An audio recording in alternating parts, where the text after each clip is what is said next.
The Hoodsbrough Hostilities, Part 7. The Massacre at St Margaret's. Bella Salmonella was reinvigorated by her break in Switzerland. She relaxed, drank and ate well, and played some profitable cards. But after a while she found that this routine became rather predictable, and time started to drag. She returned to Hoodsbrough, seeking variety and excitement, and some cash. Her winnings at the card table had been sufficient to cover her hotel bill, with a small surplus that she used to purchase a petite pistol, a pearl-handled 2-shot derringer, which was added to the contents of her handbag. But that was that. The profits from the post office robbery had all been spent. She was skint. Bella was not overly concerned. She expected to pick things up where she had left off with the spaghetti mob, and was confident in her ability to persuade Big Bruno to welcome her back with open arms and wallet.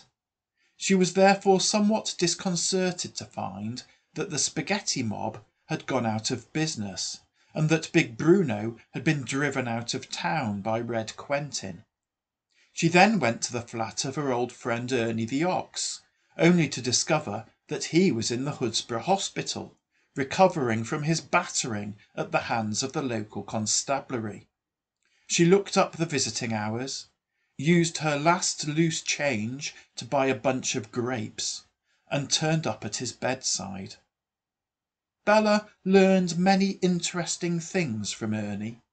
She learned that what was left of the Hoodsbrough police force was lying lacerated in the next ward.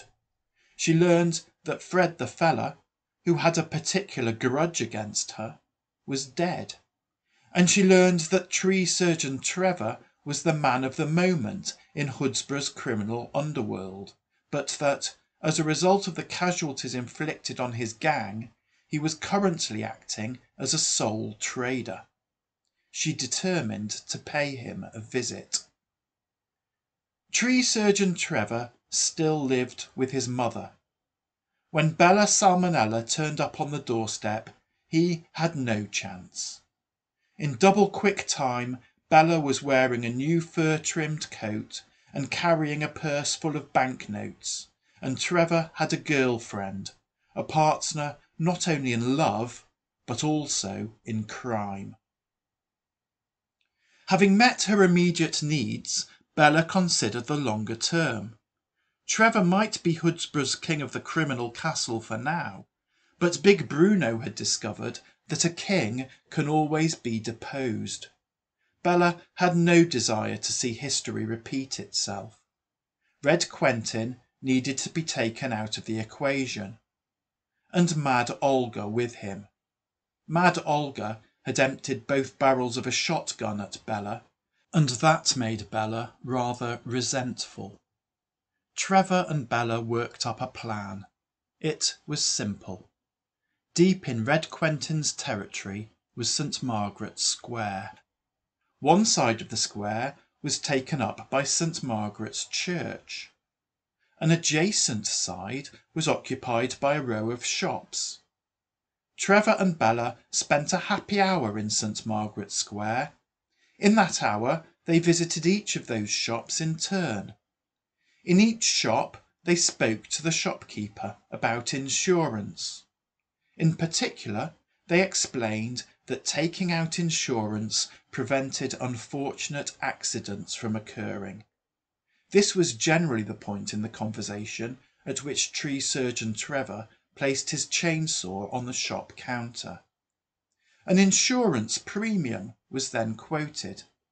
This was rather high, but then so was the level of risk. The conversation would then close with a promise to return the following morning to collect payment in cash. Now, all these shopkeepers had already made political donations to Red Quentin and his revolutionaries, on the explicit understanding that he would stand up for their rights and protect them from this sort of capitalist oppression. They now informed Red Quentin that if he wanted to receive any donations in future, he had better deliver on those promises.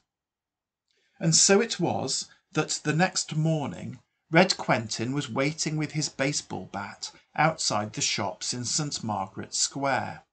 Alongside him were Mad Olga with her shotgun, Jabby Jethro with his pitchfork, and Steve the Stab, who was carrying no less than 5 knives.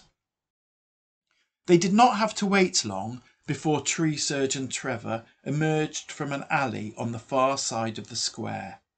Immediately behind him followed Punchy Pete, finally up and about again after being concussed by Sergeant Smith's truncheon. Bella Salmonella brought up the rear. Jabby Jethro and Steve the Stab rushed directly at their foes, taking up position in the centre of the square. To their left, Mad Olga sidled forward alongside the church, shotgun at the ready.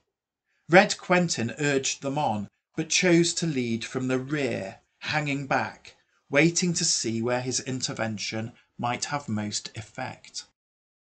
Tree Surgeon Trevor did not hang back. He chose to lead from the front. He charged directly at Mad Olga, chainsaw buzzing. Punchy Pete took a more circumspect approach.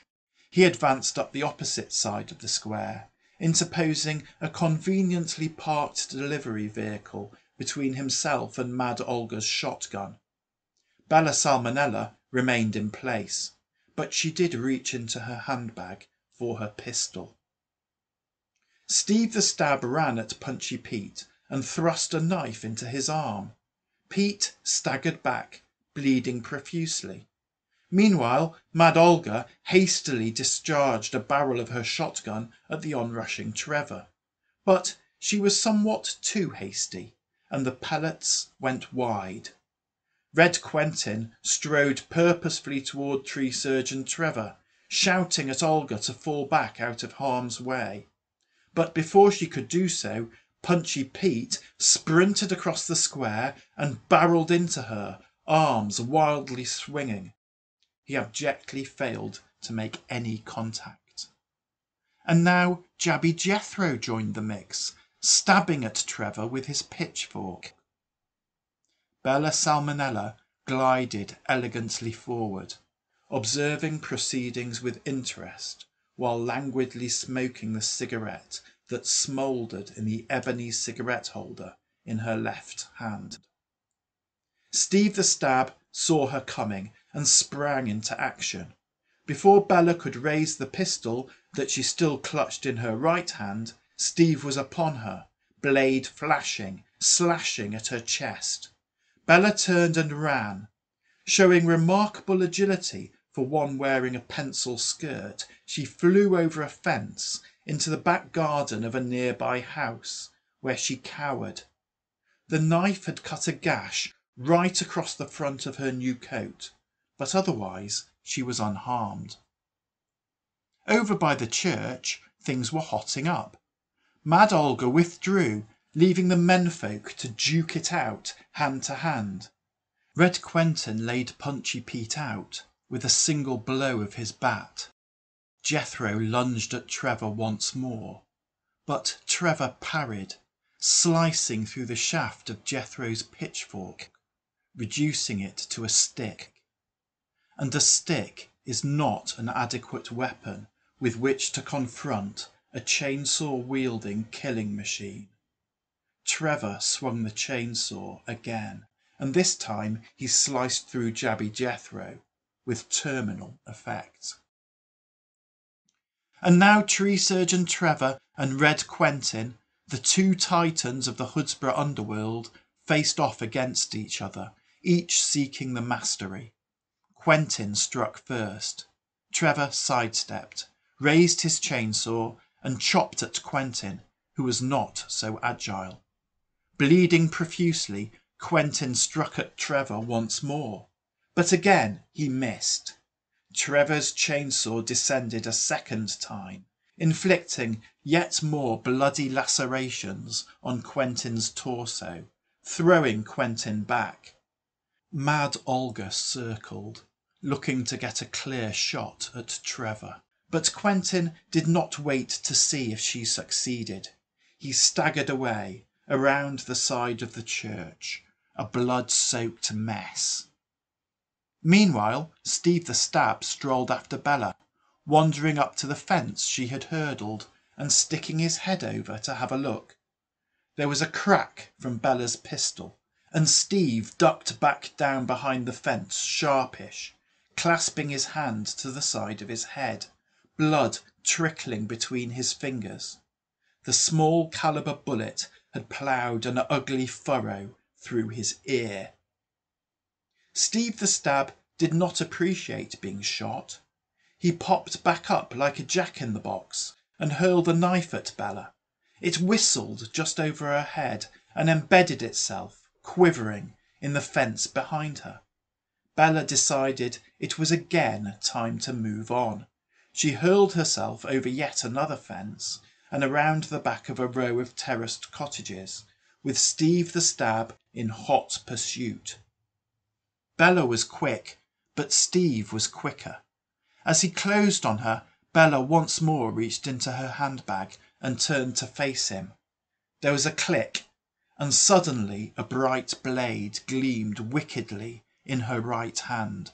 She smiled. Bella had been able to handle Fred the Feller. She was confident in her knife work. But she was about to cross blades with a master of the art, a man who loved knives and had dedicated his whole life to practicing with them.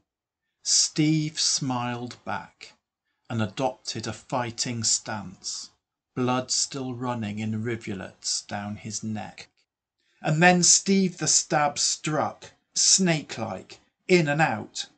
Bella's coat had another slit in it, and blood was running down her arm. She cried out in surprise.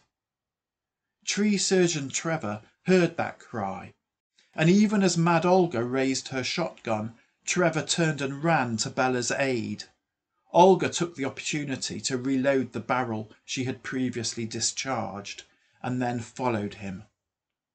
Bella fainted at Steve, and as he swayed back, she ran away around the corner of the cottages.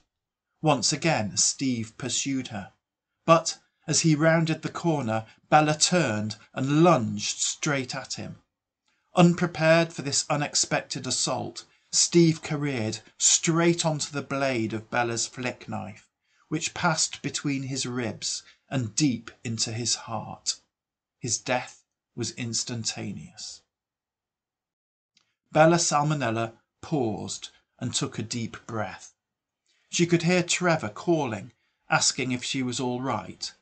And she could hear another voice. Mad Olga had positioned herself in the churchyard, facing the terrace of cottages, from whence she issued a tirade of Irish invective. Her main point seemed to be that Bella and Trevor should cease their skulking and show themselves in the open, so that Olga could fill them with lead. Bella replaced the flick knife in her handbag and once more took out her pistol. She then took a drag on her cigarette holder to steady her nerves, exhaled a cloud of smoke, and sprinted across the street toward the church. Mad Olga's shotgun boomed, but she did not sufficiently lead the target and only succeeded in kicking up a cloud of dust at Bella's heels.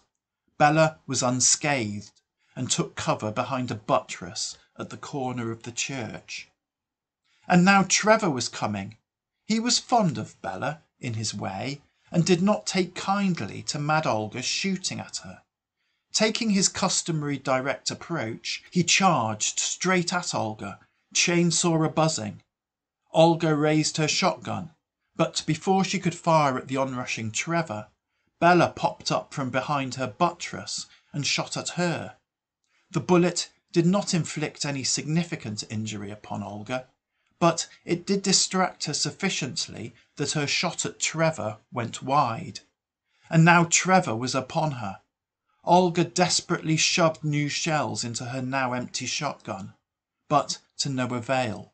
Trevor's tail was up, and he did his bloody work. And that was the end of Mad Olga. Trevor looked up from Olga's lifeless body to see Red Quentin on the far side of the square, dragging his crippled frame away from the scene. Trevor called to Bella, and the pair of them set off in pursuit, Trevor running directly across the square, while Bella took a route around the back of the church. It was Bella who reached Red Quentin first, and once more she utilised her knife to good effect, and then Trevor arrived and made sure of the job. And so it was that Tree Surgeon Trevor and Bella Salmonella cemented their romance and became the undisputed king and queen of the Hoodsbrough underworld.